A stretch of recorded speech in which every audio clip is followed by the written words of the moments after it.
গরু কিনবে ওটা আমরা একটা টাকাও পাই না। একটা দাবি আপনাদের মাধ্যমে আমরা ওই মেসেজটা চট্টগ্রাম সিটি কর্পোরেশনকে জানাতে চাই। কোরবানি বিক্রির জন্য ইউনুস ভাই তাদের আন্ডারে আমরা আসছি। না এখনো বিক্রি করি, আমরা গতকাল রাত্রে আসছি। দাম এখন আমরা তো চাচ্ছি, এখনো তারা কোনো দাম টাম করি না এখনো। না না গরু 3টা নিয়ে আসি কুষ্টিয়া থেকে। দামটা চাই 5 লাখ। না না এখন আমি তো মানে এই আমার ফার্স্ট আর কি চিটাগাং আছে, আমি তো অতটা আমার ইয়ে নাই, এটা আমার জানা নেই, আমার বড় ভাই জানে। আমার নাম মোহাম্মদ নাজিব, রাজশাহী, কুষ্টিয়া, চাপাই নবাবগঞ্জ। গরুর সাথে আর খাসি আনছি। খরচ হয়েছে ধরেন গরু পড়ছে ভাড়া 1,500 টাকা, খাসি পড়ছে ভাড়া 400-500 টাকা।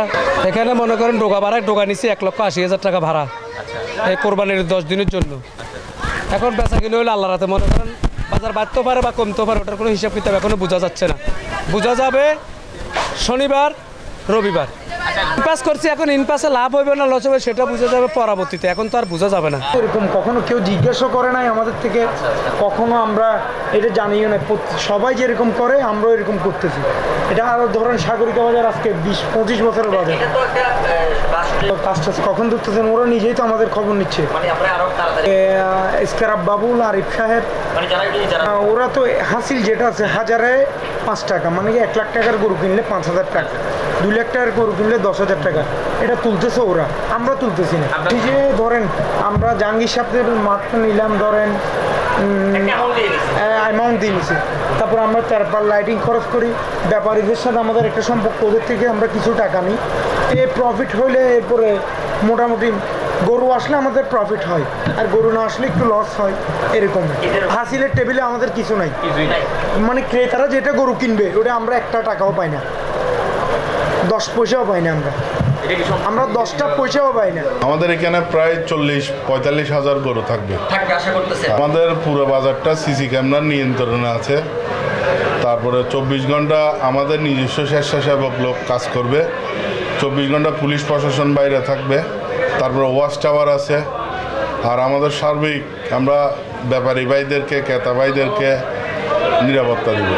আমাদের 1 কিলোমিটার পর্যন্ত, বামে 1 কিলোমিটার, পাশে 1 কিলোমিটার, দক্ষিণে 1 কিলোমিটার, উত্তরে 1 কিলোমিটার একটা চৌকি করে দিছে চট্টগ্রাম সিটি কর্পোরেশন। ওই চৌকির মধ্যে আমরা ইজারা কালেকশন তো এত চট্টগ্রামের লোকে কোরবানি করতে পারবে না। যদি এই বাজারে যদি শুধু এই বাজার দিয়ে কোরবানি করতে হয়, তাহলে কুষ্টিয়া, চাপাই, ফরিদপুর, রাজশাহী, ঝিনাইদহ ওইখান থেকে এত গরু আসে, এত খামারি বাইরে গরুগুলো আনে রাখবে কোথায়? ওরা মাঠ ভাড়া নিয়ে কিছু তারপল খরচ নিয়ে করে আর কি। আমরা অনুমতি মানে 1 কিলোমিটারের মধ্যে ওরা তো রাখতে পারবে, আমার বাজারটা তো 1 কিলোমিটারের মধ্যে, কর্পোরেশনের অনুমতি দিয়ে আছে, গরুর দাম কম থাকবে। কারণ এখন অনেক লোকরা কি করে, ওরা ফার্ম না করে উত্তরবঙ্গ থেকে দেখা গেল যে কিছু গরু আনে, সে ব্যানার লাগাই দিল সে এগ্রো, কিন্তু মিথ্যা কথা, সেটা সম্পূর্ণ মিথ্যা।